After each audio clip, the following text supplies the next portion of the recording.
हूँ आपके साथ एक नए टॉपिक के साथ। Yes, as you can see, probability. Probability के बारे में हमारा डिस्कशन थोड़ा डिटेल में होगा। क्या है, क्या इसको जहन पढ़ने के बाद फौरन क्या चीज जहन में आती है, आइए कुछ इस हवाले से पहले बात कर लेते हैं। प्रोबेबिलिटी है क्या है? तो जनाब अली, प्रोबेबिलिटी की हम जब बात करते हैं, it's a word drive from a word. कहाँ से वर्ड ड्राइव हुआ है? वर्ड प्रोबेबल से। अच्छा जनाब, ये प्रोबेबल वर्ड ये भी अंग्रेजी का वर्ड है, प्रोबेबिलिटी भी इंग्लिश का वर्ड है। तो है क्या जनाब?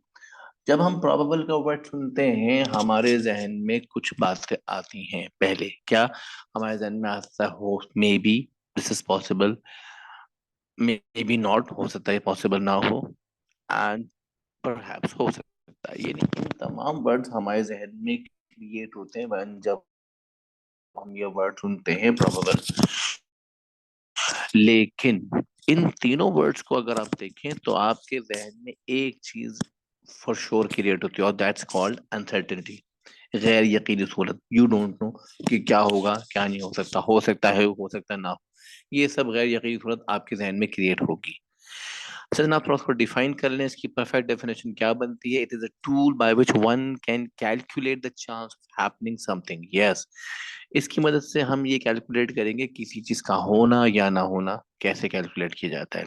मसलन अगर आपसे कहा जाए टुमारो विल बी रेन और नॉट, यस, ये भी पास हो सकती है, कल बारिश होगी या नहीं होगी, इसको सोचना। Tomorrow Pakistan will win the match और नॉट, जी पाकिस्तान के मैच के जीतने के क्या चांस हैं। क्या tomorrow my home tutor will come और नॉट, योर ट्यूटर आपके घर आता है, क्या आपको पढ़ाने आएगा भी नहीं आएगा, या आपको टुल्ला मार लेगा। बहरहाल, लेकिन लेकिन क्या भाई, इतना बड़ा बट, लेकिन जब आप बात करते हैं if one ask you that tomorrow will be rain, किसी ने अगर आपसे पूछ लिया तो कल बारिश होगी, तो यू विल नॉट आंसर और आप जवाब नहीं देंगे। भाई क्यों नहीं देंगे जवाब? इसलिए नहीं देंगे कि you see the weather conditions, उसके बाद आप जवाब दे सकते हैं कि कल बारिश होगी या नहीं होगी। मसलन, and you predict about the rain. If you see cloudy weather then you would say that the chances of rain are high. जनाब आपने देखा बहुत गहरे बादल है, तो फिर आप डिसाइड यही करेंगे यार, लगता है कि बारिश अब हुई है जब हुई। बट अगर आपने देखा क्लियर स्काई विद सनशाइन, तो अब आप क्या कहेंगे? Chances of rain are very low. यकीनन ये आपका जवाब होगा।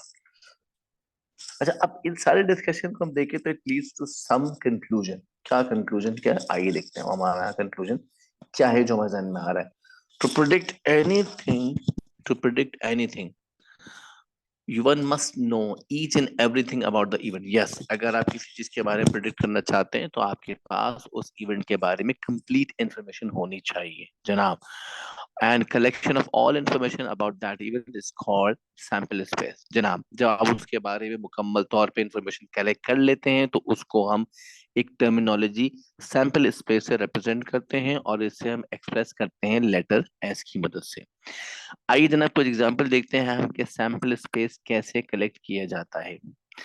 टॉसिंग अ कॉइन वंस, जनाब अगर मैं एक कॉइन को एक दफा टॉस करता हूं तो ऐसी सूरत में सैंपल स्पेस क्या बनेगा? आइए देखते हैं। जब कॉइन को टॉस करते हैं या तो हेड अपेयर होगा या फिर टेल अपेयर होगा, यानी आपका सैंपल स्पेस बनता है head and tail. It doesn't matter कि आप टेल पहले लिखें या हेड पहले लिखें, इस बात से कोई फर्क नहीं पड़ता।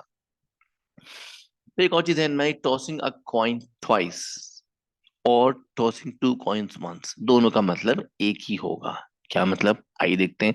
अब अगर हम इसका सैंपल स्पेस बनाने लगे तो हमारे जहन में आएगा कि हमने दोनों कॉइन्स पर हेड आ सकता है। जनाब बिल्कुल आ सकता है। क्या ये मुमकिन है पहले वाले पे हेड आ जाए दूसरे पे टेल आ जाए? Yes, 100% possible. ये भी तो मुमकिन है पहले वाले पे टेल आ जाए दूसरे वाले पे हेड आ जाए, और ये भी मुमकिन है कि दोनों के ऊपर टेल आ जाए। ऐसी सूरत में आपका जो सैंपल स्पेस तैयार होगा वो कुछ ये होगा, H H, H T, T H, T T. ये आपका सैंपल स्पेस है जिसमें चार पॉसिबिलिटीज हमें नजर आ रही हैं। आइए जनाब मजीद आगे बढ़ते हैं। रोलिंग अ डाइस वंस, एक डाइस को आप एक दफा अगर रोल करते हैं तो फिर उसका सैंपल स्पेस कैसे बनेगा? जनाब डाइस पे 1 भी आ सकता है, डाइस पे 2 भी आ सकता है, 3, 4, 5 और 6, कोई भी नंबर आ सकता है। इसका मतलब आपका सैंपल स्पेस बनना चाहिए 1 2 3 4 5 6। आइए जनाब एक और एक्सपेरिमेंट की तरफ चलते हैं। रोलिंग अ डाइस ट्वाइस और रोलिंग टू डाइसेस वंस, दोनों का मतलब एक ही होगा। अब ऐसी सूरत में हम सैंपल स्पेस कैसे बनाएंगे, जरा तवज्जो से देखना होगा हमें जनाब। हाँ जी, ये कह लीजिए भाई आपने 1, 1, यानी अगर पहले डाइस पे 1 है, दूसरे पे 1 है, यस पॉसिबल है। पहला 1 हो, दूसरा 2 हो, यस पॉसिबल है। 1 के साथ 3 आ जाए, 1 के साथ 4 आ जाए, 1 के साथ 5 आ जाए, 1 के साथ 6 आ जाए। तो फिर जहन में सवाल पैदा हुआ, ऐसे तो और भी हो सकते हैं। यस यू आर राइट, ये काम 2 के साथ भी हो सकता था, बिल्कुल सही सोचा आपने। 3 के साथ भी हो सकता है, 4 के साथ भी हो सकता है, 5 के साथ भी हो सकता है, और वाई नॉट 6। तो जनाब अली, इस तरह आपके पास टोटल कितने रिजल्ट बन रहे हैं? ये 36 रिजल्ट बन रहे हैं, अगर आप एक डाइस को 2 दफा रोल करें या 2 डाइस को एक दफा रोल करें। जनाब मजीद आगे बढ़ते हैं। Rolling a dice once and tossing a coin once. जनाब अब एक कॉइन है, एक डाइस है, और उसको आप इस एक्सपेरिमेंट को लेकर चलते हैं, तो आपके पास कितने पॉसिबल रिजल्ट बनेंगे? ये तो जनाब हो गया, अगर मैं एक डाइस को रोल करता हूँ तो उसमें 6 पॉसिबल रिजल्ट होंगे, और अगर मैं कॉइन को टॉस करता हूँ तो I am going to have head and tail. लेकिन एक्सपेरिमेंट कंप्लीट होगा दोनों को मिला के, तो जनाब मुमकिन है कि आपके पास 1 के साथ हेड आ जाए, बिल्कुल पॉसिबल है। 2 के साथ एच आ जाए, बिल्कुल हो सकता है।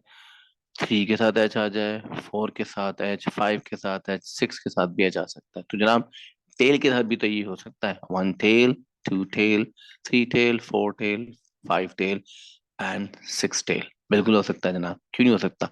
तो ये बनते हैं, कुल आपके पास 12 पॉसिबिलिटीज बनती हैं जो यहाँ पॉसिबल हैं। आइए जनाब अगले बात बनाते हैं अपनी।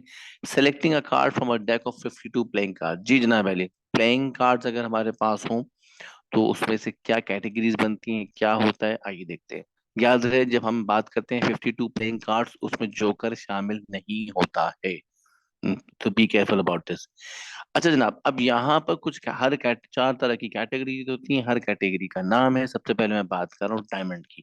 ये डायमंड का सिंबल है, और ये डायमंड के कार्ड्स हैं, आप देख सकते हैं। This card is called S, फिर 2, 3, 4, 5, 6, 7, 8, 9, 10, 10 के बाद जैक, क्वीन और किंग। ये बात हो गई जनाब डायमंड की। दूसरी कैटेगरी हमारे पास है हार्ट। हार्ट कैटेगरी का सिंबल कुछ इस तरह होगा, और उसके कार्ड होंगे कुछ यूं, यानी कि 13 कार्ड्स डायमंड में थे, 13 कार्ड हार्ट में हो गए। अब हम बात करते हैं स्पेड की। स्पेड का सिंबल कुछ ऐसे होता है, स्पेड के कार्ड्स होते हैं ये। नाउ अब हम बात करेंगे क्लब की। क्लब में जनाब सिंबल ये है, उसको खुचड़िया भी बोलते हैं, और क्लब के साथ ये हैं उसके 13 कार्ड्स। इस तरह मिलाकर ये बनते हैं टोटल 52 कार्ड्स बन जाते हैं। अगर आप और क्लासिफाई करें तो इसमें आपको ये पूरे रेड कार्ड्स दिख रहे हैं, हाफ रेड है और हाफ ब्लैक है। तीसरी बात, अगर आप देखें तो जैक, क्वीन, किंग, ये वो कार्ड है जिन पर पिक्चर बनी हुई है, और पिक्चर वाले ये सारे वो कार्ड है जिन पर पिक्चर बनी हुई है। इसका मतलब पिक्चर कार्ड टोटल आपके पास हो जाते हैं 12। अब आइए जनाब, नेक्स्ट हमारे पास क्या, how do we calculate the probability. तो पहले से हमने ये देखा कि हम किस तरह से सैंपल स्पेस कलेक्ट करते हैं। अब हम ये देखेंगे कि हम कैलकुलेट कैसे करेंगे प्रोबेबिलिटी को। तो जनाब, to calculate the probability we follow a formula. क्या है फॉर्मूला? और वो है फेवरेबल डिवाइडेड बाय टोटल। अच्छा जनाब भाई, ये क्या होता है फेवरेबल, क्या होता है total? Let's see how this formula works. जनाब अब मैं आपके साथ पहला क्वेश्चन शेयर कर रहा हूँ। A coin tossed once. जब आपने कॉइन को टॉस किया तो यकीनन उसमें पॉसिबल रिजल्ट्स भी होंगे, और क्या क्या होंगे, आइए उसका सैंपल स्पेस बनाते हैं। यानी कि हेड, यानी कि टेल, इनमें से कोई एक रिजल्ट हो सकता है। आप टेल पहले लिखें या हेड पहले लिखें, इट मेक्स नो डिफरेंस। अब हमसे पूछ रहे हैं फाइंड द प्रोबेबिलिटी। लेकिन एक दफा फिर याद करें कि प्रोबेबिलिटी का फॉर्मूला होता क्या है, लेकिन यहाँ उन्होंने कहा हेड्स अपीयर्स। तो याद कर लें प्रोबेबिलिटी का formula, favourable divide by total. यहाँ उससे पूछा है हेड्स अपीयर, तो भाई हेड्स अपीयर है, यानी अब आप फेवर कर रहे हैं इस हेड को, और टोटल आपके पास है 2 रिजल्ट। तो जनाब ये बनती है probability 1/2, favourable divide by total. अब इस आंसर को चूंकि फ्रैक्शन में ऑलरेडी सिंप्लीफाइड है, आपकी मर्जी है डेसिमल में रखें या फ्रैक्शन में छोड़ दें, it make no difference. Second part है नो हेड अपीयर्स, हेड ना आए। तो भाई अब हेड नहीं आएगा तो फिर क्या आएगा जनाब? जब हेड नहीं होगा तो सरकार टेल आएगा, और टेल भी एक ही है यहाँ पर, लिहाजा इसकी प्रोबेबिलिटी भी हो गई 1/2। आइए कुछ और एग्जाम्पल शेयर करता हूं आपके साथ। जी, अ कॉइन टॉस ट्वाइस, अगर मैं कॉइन को 2 दफा टॉस करता हूं तो उसके सैंपल स्पेस क्या बनेगा जनाब? ये हो गया उसका सैंपल स्पेस, यानी दोनों एच भी हो सकते हैं, हेड टेल, टेल हेड और टेल टेल। ये 4 पॉसिबल रिजल्ट हैं जो मुमकिन है। अब हमसे पूछा क्या जा रहा है, आइए देखते हैं। प्रोबेबिलिटी, ये हमने आपको फिर याद करवाया कि प्रोबेबिलिटी का फॉर्मूला क्या होता है जनाब। तो पार्ट 1 में आपसे पूछे टू हेड्स अपीयर, अच्छा टू हेड्स अपीयर, तो इस सैंपल स्पेस में हमारा फेवरेबल हो गया एच एच, और ये ऐसा एक ही रिजल्ट है। तो जनाब टोटल आपके पास है 4, प्रोबेबिलिटी बनी जनाब अली 1/4, राइट। सिंप्लीफाई कर सकते नहीं क्योंकि ऑलरेडी सिंप्लीफाइड है, डेसिमल में लिखें या ना लिखें, इट्स योर चॉइस। अब आते हैं जनाब नेक्स्ट पार्ट की तरफ। नो हेड अपीयर्स, जब मैं कह रहा हूँ नो हेड अपीयर्स तो मेरे जहन में फिर सैंपल स्पेस में से ये आ जाएगा tail tail, because it has no head. ये भी एक ही है, लिहाजा प्रोबेबिलिटी हो जाएगी 1/4। जनाब अगली बात करते हैं। अगली बात हम करेंगे तो हम कहेंगे एटलीस्ट वन हेड अपीयर्स, कम अज कम एक हेड जरूर आना चाहिए। मतलब ये हुआ कि सरकार वो आपसे चाहता है कि टेल टेल ना हो, इसके अलावा तीनों पॉसिबल हैं। जनाब ये तो होगा आपके पॉसिबल रिजल्ट। अब प्रोबेबिलिटी कहती है फेवरेबल डिवाइड बाय टोटल, तो these are favourable divided by total. मजीद बढ़ते हैं आगे जनाब। अब ये कह रहे हैं एटमोस्ट वन हेड अपीयर्स, मतलब ज्यादा से ज्यादा एक हेड होना चाहिए। तो भाई इसके अगेंस्ट फिर आपके जहन में आएगा कि वो ये कह रहा है कि दोनों हेड नहीं हो सकते। जब दोनों हेड नहीं हो सकते तो इसका मतलब 1 2 3, ये 3 पॉसिबल रिजल्ट्स आपके होंगे। अगेन जब प्रोबेबिलिटी की बात करेंगे तो फेवरेबल डिवाइड बाय टोटल, जनाब प्रोबेबिलिटी बनती है 3/4, राइट। फ्रैक्शन में लान रखना या डेसिमल में रखना ये आपकी चॉइस है। अब बात करते हैं क्वेश्चन नंबर 3 की, अ कॉइन टॉस थ्राइस। अब एक कॉइन को अगर हम 3 दफा टॉस करते हैं तो उसका सैंपल स्पेस क्या बनता है? थोड़ा कॉम्प्लिकेटेड डिटेल है लेकिन आसान है।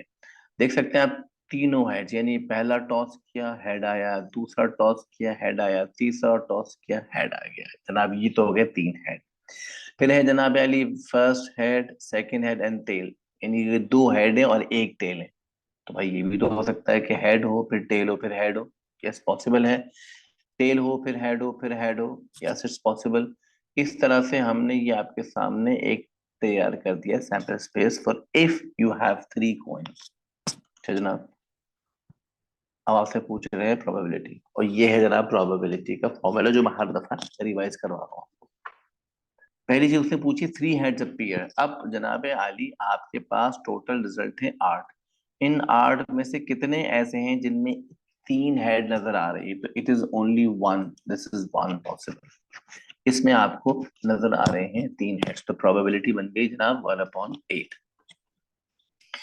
जनाब अगला पार्ट आपसे ये कह रहा है 2 हेड्स अपीयर। तो अब हम बात करेंगे उनकी जिसमें से वो सिर्फ 2 हेड नजर आते हो। तो भाई वो कौन कौन से होंगे? वो होंगे ये H H T, H T H और टी एच एच, ये हो गए जनाब 2 हेड्स अपीयर हो गए। इसका मतलब प्रोबेबिलिटी बनेगी 3/8। अगले पार्ट में आपसे कह रहे हैं एटलीस्ट वन हेड अपीयर्स, कम अज कम एक हेड जरूर आए। क्या मतलब इस बात का? एक हेड जरूर आए, यानी वो ये चाह रहा है कि तीनों टेल नहीं होने चाहिए। यानी वो आपसे ये पूछ रहा है, और ये बनते हैं टोटल 7, तो प्रोबेबिलिटी बनेगी जनाब आली 7/8। अगली फरमाइश है जनाब एटमोस्ट वन हेड, ज्यादा से ज्यादा एक हेड हो, एक हेड से ज्यादा नहीं हो सकते। तो फौरन आपके ध्यान में जो सैंपल स्पेस में से जो पॉसिबल है, जो फेवरेबल है, वो आपके ये बन जाते हैं। एक हेड है, एक हेड है, एक हेड है और नो हेड है। क्योंकि उसने कहा था एक से ज्यादा नहीं हो सकते, एक से कम तो हो सकते हैं। तो ये बनते हैं फेवरेबल चार, प्रोबेबिलिटी बनी 4/8। इसको सिंप्लीफाई करेंगे, आंसर आएगा 1/2। This is the probability of at most one head appear. आइए सरकार अगले क्वेश्चन की तरफ चलते हैं। अगला क्वेश्चन कुछ यूं है हमारा, question number 4, a dice rolled once. ठीक है जनाब, एक डाइस को आपने एक दफा रोल किया, उसका सैंपल्स याद कर लेते हैं, 1 2 3 4 5, उसका सैंपल स्पेस हो गया। Find the probability that number 6 appears हो जाए। तो जनाब अली 6 अपीयर होने का मतलब एक ही पॉसिबिलिटी है, 1 6। तो योर प्रोबेबिलिटी विल बी 1/6, और कुछ प्रोबेबिलिटी है नहीं आपके पास। फिर जनाब अली अब बात करेंगे इवन नंबर पेयर। जब मैं इवन नंबर्स की बात करूंगा तो मेरे ध्यान में आएगा 2 भी हो सकता है, 4 भी हो सकता है, और 6 भी हो सकता है। यानी आपके फेवरेबल हो गए 3, टोटल हो गए 6, प्रोबेबिलिटी बन गई। सिंप्लीफाई करना लाजमी है, ये बनती है 1/2। जनाब अगली बात करें, अगला पार्ट हमसे कह रहा है प्राइम नंबर्स पेयर। याद रहे प्राइम नंबर वो नंबर होते हैं जो सिर्फ अपने टेबल में आते हैं, and one is not a prime number. जितना प्राइम नंबर जो मैं जिनको मैं सोच रहा हूँ वो 2 3 5 के अलावा कोई और प्राइम नंबर नहीं है। लिहाजा मेरा फेवरेबल बन जाएगा 3/6, सॉरी, एंड दैट मेक्स 1/2।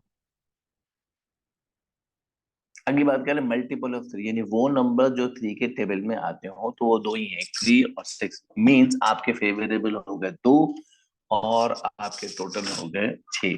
तो बनती है प्रोबेबिलिटी 2/6। सिंप्लीफाई करेंगे, ये बनता है 1/3। अब आइए जरा मजीद सिलसिला आगे बढ़ाएं। अ डाई रोल ट्वाइस। अगर मैं एक डाइस को 2 दफा रोल करूं, तो जनाब अली हमने आपसे शेयर किया था, अब सैंपल्स पर दोबारा शेयर कर रहे हैं आपसे। यस, अगर दफा रोल किया जाए तो बिल्कुल मुमकिन है कि दोनों पे 1 आ जाए, 1 के साथ 2 आ जाए, 3 4 5 और 6। ये काम 2 के साथ हो सकता है, 3 के साथ, 4 के साथ, 5 के साथ, 6 के साथ। यानी मिल मिला के जनाब अली बनते हैं 36 पॉसिबल रिजल्ट बनते हैं, इसके अलावा कोई और नहीं है। इन 36 रिजल्ट में से वो आपसे प्रोबेबिलिटी पूछ रहा है, और पूछा है 6 अपेयर ऑन बोथ डाइस। जनाब अली वो ये कहता है कि दोनों पर 6 नजर आ जाए। तो इन 36 पॉसिबल रिजल्ट में सिर्फ एक ही ऐसा है जहां पर हमें दिख रहा है कि दोनों जगह 6 है, तो इसकी प्रोबेबिलिटी बनती है 1/36। अब कह रहे सेम नंबर पे ऑन द बोर्ड डाइस। जब मैं कहूँ सेम नंबर पे, तो भजन ये भी मुमकिन है कि दोनों पर 1 आ जाए, दोनों पे 2 3 4 5 6। इसका मतलब ये हो गया कि अब आपके फेवरेबल हो गए 6, और टोटल हो गए 36। सिंप्लीफाई करेंगे, बनता है 1/6। जनाब ये हो गई प्रोबेबिलिटी पार्ट 2 की। अब सर आए नेक्स्ट पार्ट की तरफ, प्रोबेबिलिटी ऑफ 3।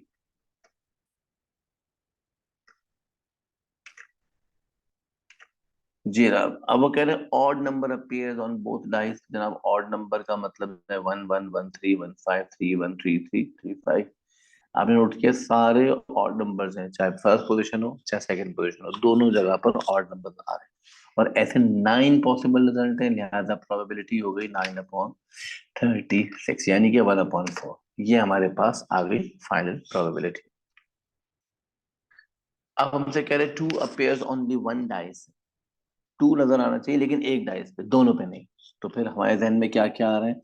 हमारे जहन में आ रहा है 1 2 3 2 4 2 5 2 6 2, 2 1 2 3 2 4 2 5 2 6। आप नोट कीजिए, मैंने दोनों दफा 2 2 का इस्तेमाल नहीं किया, क्योंकि उसने कहा था किसी एक जगह पर 2 आ जाए। लिहाजा हमारे फेवरेबल हो गए सरकार 10/36। सिंप्लीफाई करेंगे, प्रोबेबिलिटी बनेगी 5/18। This our simplified answer. अब हम बात करेंगे क्वेश्चन नंबर 5 की। अ card is picked at random from the deck of 52 playing cards. Diamond है, आपको पता है, मैं एक दो फिर आपके साथ शेयर कर रहा हूँ कि वो कैटेगरीज क्या थी, उनके नाम क्या थे, उसमें कौन कौन से कार्ड थे, किस कलर के कार्ड थे। ये हमारा,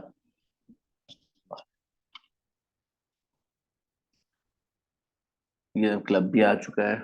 अब वो कह रहे find the probability that red card appears. अच्छा जब जब मैं रेड कार्ड कह रहा हूँ तो उसका मतलब है ये सारे रेड हैं, ये भी सारे रेड है, तो कोई भी हो सकता है। मीन्स ये बनते हैं 26/52, this is my C variable. Simplify करेंगे बनता है 1/2 इज द प्रोबेबिलिटी।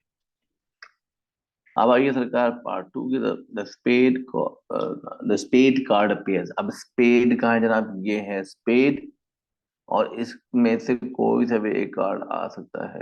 ये रहेगा जनाब 13/52, तो ये बनता है 1/4। पिक्चर कार्ड पेयर्स जनाब, पिक्चर कार्ड देखें, हर कैटेगरी में आपको 3 पिक्चर आ रही है, और कैटेगरी है 4। अब आइए, dice roll twice and the number on the dice are added. अच्छा भाई, क्या मतलब? 2 डाइस को रोल किया हमने, उनके नंबर ऐड किए। अब मैं आपके सामने लिख रहा हूँ, पहले डाइस के नंबर लिख रहा हूँ। अगर पहला डाइस रोल करता हूँ तो भाई इनमें से कोई भी नंबर आ सकता है, बिल्कुल आ सकता है।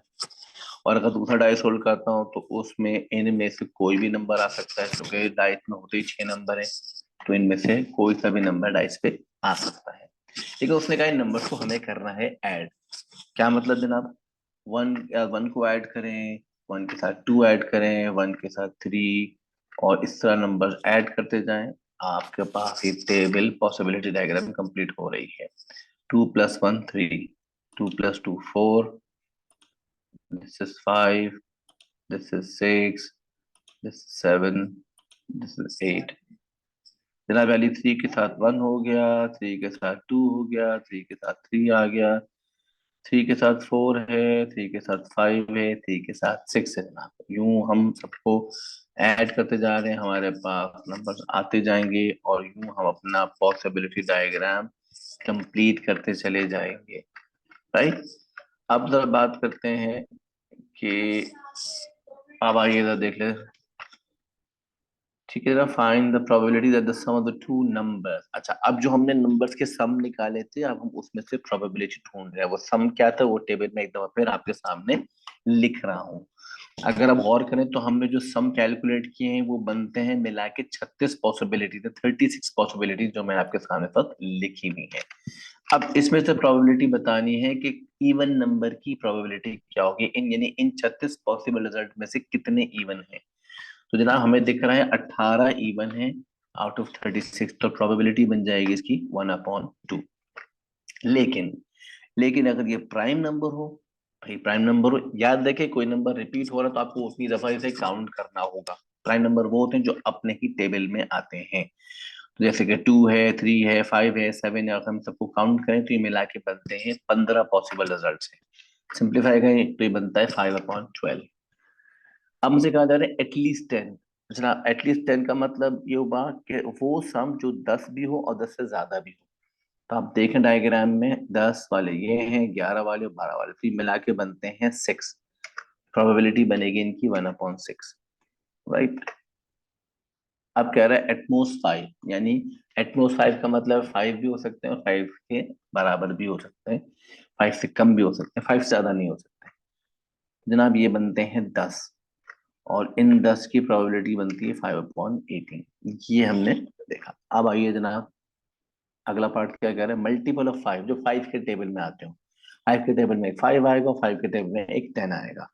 तो जनाब यदि इनको अगर हम काउंट करें तो ये बनते हैं 7 नंबर ऐसे हैं जो मल्टीपल ऑफ 5 है, लिहाजा आपका आंसर यही रहेगा। फिर दोहरा दूं, डेसिमल में लिखना या नहीं लिखना ये आपकी चॉइस है। The letter of the word trigonometry. अब देखें ट्रिग्नोमेट्रिक वर्ड्स है, इसके जो भी लेटर्स हैं हमने इनको अपने अलग अलग कार्ड पे लिख दिया है। If one card is selected at random, find the probability that the selected card has letter T. जो कार्ड मैंने सेलेक्ट किया उस पर मुझे टी नजर आए, तो टोटल कार्ड जनाब यहाँ पे 12 हैं, और उसमें लेटर टी लिखे हुए 2 कार्ड्स, तो फेवरेबल हो गए मेरे 2 कार्ड्स, टोटल हो गए 12, तो प्रोबेबिलिटी बन जाएगी जनाब 1/6। अब हम बात करते हैं सेकंड पार्ट की। सेकंड पार्ट में कह रहे थे लेटर जी। अब अगर आप गौर करें इन 12 लेटर्स में कितने पे आपको जी नजर आ रहा है, तो आप कहेंगे सर एक ही पे जी नजर आ रहा है, तो प्रोबेबिलिटी हो गई 1/12।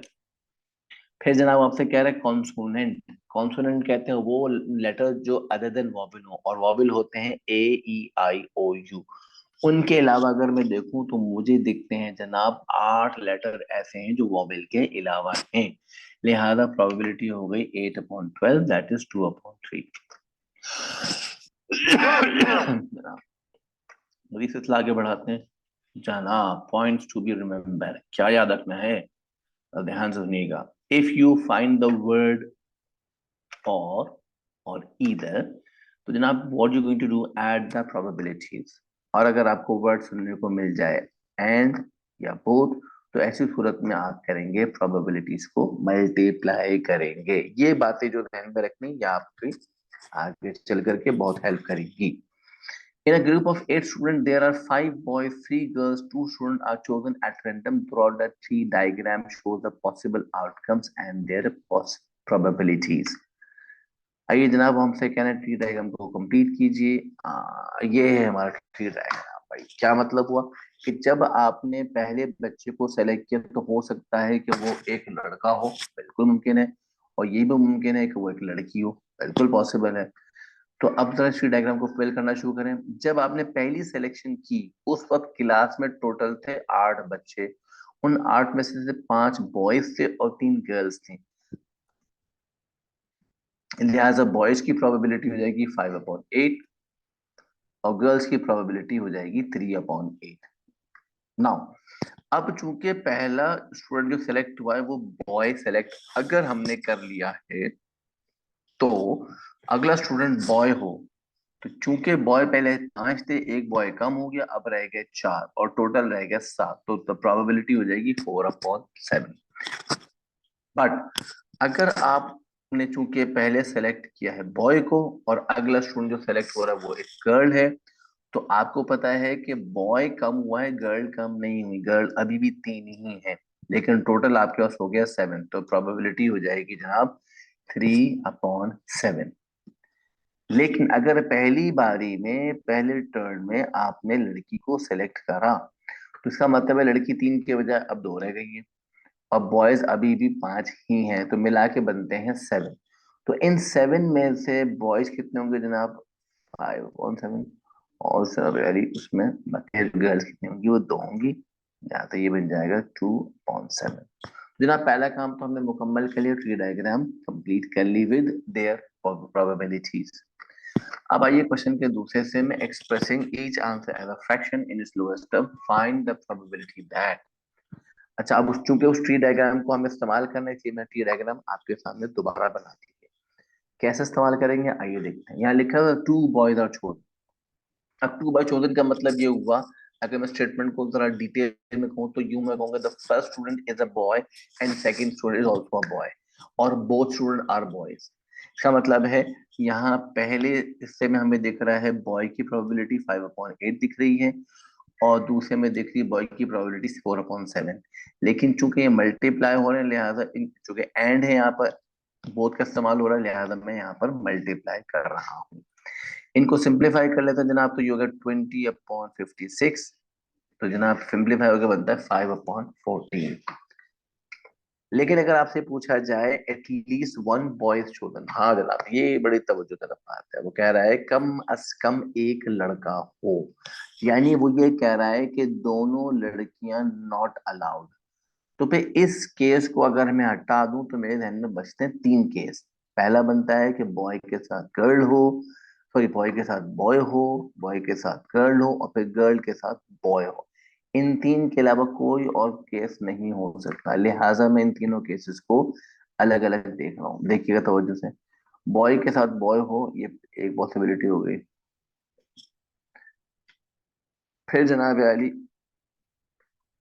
अब ये प्लस क्यों लगाया भाई मैंने, क्योंकि मुझे कहा गया है कि कम से कम एक लड़का हो, तो फिर मेरे ध्यान में पहला ऑप्शन आया है कि दोनों बॉयज होगा, अगर हो सकते हैं।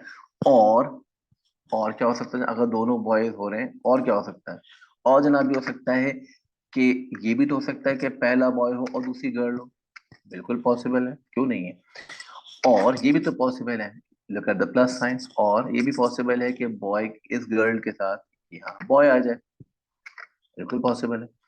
अच्छा जनाब, अब ये 3 फ्रैक्शंस आ गए, इनको सिंप्लीफाई करना है, कैसे आइए देखते हैं। 20/56 न्यूमरेटर न्यूमरेटर से मल्टीप्लाई हुआ, डिनोमिनेटर डिनोमिनेटर से मल्टीप्लाई हुआ। फिर हमारे पास अगली फ्रैक्शन बन रही 15/56, अगली बन रही 15/56। चूंकि तीनों का डिनोमिनेटर सेम है, न्यूमरेटर ऐड हो जाएंगे जनाब, तो ये बनता है 50/56 सिंप्लीफाई कर लेते हैं इसको, तो जनाब अली ये बनता है 25/28। This is the probability that you are going to have this one. अच्छा जनाब, नेक्स्ट क्वेश्चन हमारे पास क्या है? A bag contains 2 red 2 blues, Chris took 3 beads at random without replacement from the bag. The probability show the tree diagram. जनाब ये यहाँ पर ट्री डायग्राम उन्होंने हमें बना के दे दिए, हमें 3 बीट्स पिक करनी थी, first attempt, second attempt and third attempt. अब आपसे पूछा जा रहा है write down the values of P Q R. जनाब ये है पी, ये है क्यू, ये है आर। ये तफसील तवज्जो से देखने वाली बात है। ट्री डायग्राम बनी हुई है, इसको हम कैसे इस्तेमाल करेंगे आइए देखते हैं। पहली चीज देखें, ये मैंने आपके सामने एरो बनाया है, क्या मकसद है बताने का? जरा गौर कीजिए, क्या इन दोनों की प्रोबेबिलिटीज ऐड कर रहा हूं तो आंसर 1 आ रहा है, राइट? चूंकि आप पहली अटेम्प्ट जब करेंगे या तो रेड कलर आएगा या ब्लू कलर आएगा, तो और कलर तो आ नहीं सकता, राइट? इसलिए इन दोनों को ऐड करने पे आंसर 1 आ रहा है। तो फिर देखिए यहाँ भी तो ये हो रहा है, इन दोनों को ऐड कीजिए, आंसर 1 आ रहा है। Okay very good. जरा यहाँ देखिए, यहाँ भी यही हो रहा है, आंसर 1 आ रहा है। फिर जरा यहाँ भी देख लीजिए, यहाँ भी आंसर 1 ही आ रहा है। इसका मतलब तो फिर ये बना जनाब अली कि इन दोनों को ऐड करके भी 1 आना चाहिए, बिल्कुल आना चाहिए। Let's see how do we do this. इन दोनों को ऐड करके आंसर 1 आएगा। अब हमें जरूरत है पी की वैल्यू की, तो 4/5 वहां जाकर के माइनस हो जाएगा और आपके पास आ जाएगी पी की वैल्यू। एलसीएम लेंगे, सॉल्व करेंगे और आपके पास पी की वैल्यू आ गई जनाब 1/5। राइट सर, क्या है? ये हो गई पी की वैल्यू। अब आ जाए क्यू के लिए। क्यू के लिए जाने से पहले हम थोड़ा देखें, एक ब्लू बॉल पिक हो गई, हाँ बिल्कुल पिक हो गई। दूसरी बॉल पिक हो गई, बिल्कुल पिक हो गई। अब जहन में रहे आपके पास 2 ब्लू थी और आपने दोनों की दोनों ब्लू निकालनी है, मतलब नो मोर ब्लू बॉल, राइट? अब सिर्फ रेड बॉल बची है। तो ये जो प्रोबेबिलिटी है ये क्यों रिप्रेजेंट करेगा कि 2 ब्लू के बाद रेड की प्रोबेबिलिटी क्या होगी? 2 balls have been taken, both are blue, remember this. इसका मतलब हुआ the probability of red which is Q is going to be 5/5। क्यों भाई? इसलिए कि आपने एक ब्लू बॉल पिक की, फिर दूसरी पिक करी, 2 पिक करने के बाद बची पीछे 5 बॉल है, और चूंकि दोनों की दोनों ब्लू बॉल निकालनी है, इसका मतलब सब की सब रेड हो गई, यानी कि 5/5 means the value of Q will be 1, right? अब बात करते हैं आर की। लेकिन आर के लिए फिर जरा याद करें पुरानी वाली बात, कि चूंकि सब जगह सम 1 था, लिहाजा इनका सम भी 1 होगा, यानी Q plus R must be 1। और चूंकि Q की वैल्यू 1 है, ये 1 वहां जाकर माइनस हो जाएगा, तो R की वैल्यू 0 हो जाएगी जनाब। यस। अब जरा जाए अगले से, expressing each answer the fraction 3 red beats were taken. अगर तीनों की तीनों रेड बीट निकाल ली जाए, तीनों कौन सी वाली जनाब? पहली रेड, दूसरी रेड, ये आगे पहली रेड आ गई, ये दूसरी रेड आ गई, और ये जनाब अली आ गई तीसरी रेड आ गई। इन तीनों रेड्स को मैं मल्टीप्लाई कर रहा हूँ, कैलकुलेटर अलाउ है, पेपर 2 का क्वेश्चन है, सिंप्लीफाई करेंगे एंड वी गॉट 2/7। अगर तीनों की तीनों रेड बीट आ जाए। अगली बात ये कह रहा है first beat red, second blue and third red, order not going to be change. ख्याल रखिएगा, पहला उसने रेड का है, फिर ब्लू, फिर रेड। मतलब कहाँ होगा जनाब? देखते हैं जनाब, रेड, ये हो गया फर्स्ट रेड हो गया, तो उसके बाद रेड का उसने कहा था ब्लू, ये रेड है, उसके बाद यहाँ हो जाएगा ब्लू। ठीक है जनाब, ये हो गया ब्लू आ गया। ब्लू के बाद उसने कहा था रेड, यानी कि ये वाला रेड होना चाहिए, ये रेड हो गया, ये रेड वहां पर आ गया। अब इसको सिंप्लीफाई करेंगे जनाब, ये बनता है 40/210, ये हो गया 4/21। जनाब क्वेश्चन का आखिरी हिस्सा हम देख रहे हैं इस वक्त। यहाँ ये कह रहा है 2 of the beads were red and 1 was blue। 2 red हो, एक ब्लू हो। अब हमें नहीं पता किस ऑर्डर में, तो एक ऑर्डर तो हमारे मन में आ गया कि रेड रेड ब्लू हो सकता है, तो फिर रेड भी हो सकता है, और ये भी मुमकिन है जनाब कि ब्लू रेड रेड हो जाए। तो ऐसी सूरत में जनाब आली अब हम तीनों की प्रोबेबिलिटी अलग अलग निकाल रहे हैं। आप देख सकते हैं रेड रेड ब्लू, राइट? फिर इसको सिंप्लीफाई किया, रिजल्ट आया हमारे पास ये। आखिरी वाला देखें, रेड ब्लू रेड, तो रेड ब्लू और रेड, इन तीनों को हमने मल्टीप्लाई किया, सिंप्लीफाई करेंगे, हमारे पास आंसर आ गया ये तीसरा ऑप्शन है ब्लू रेड रेड, ना blue red red.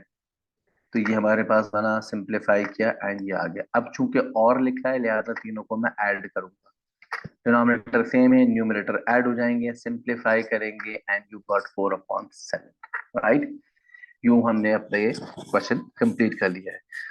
Thank you very much students, बहुत बहुत शुक्रिया आपने हमारे साथ ज्वाइन किया। इंशाल्लाह ताला प्रोबेबिलिटी की नेक्स्ट वीडियो के साथ हाजिर होंगी कुछ मजीद इंटरेस्टिंग क्वेश्चन के साथ।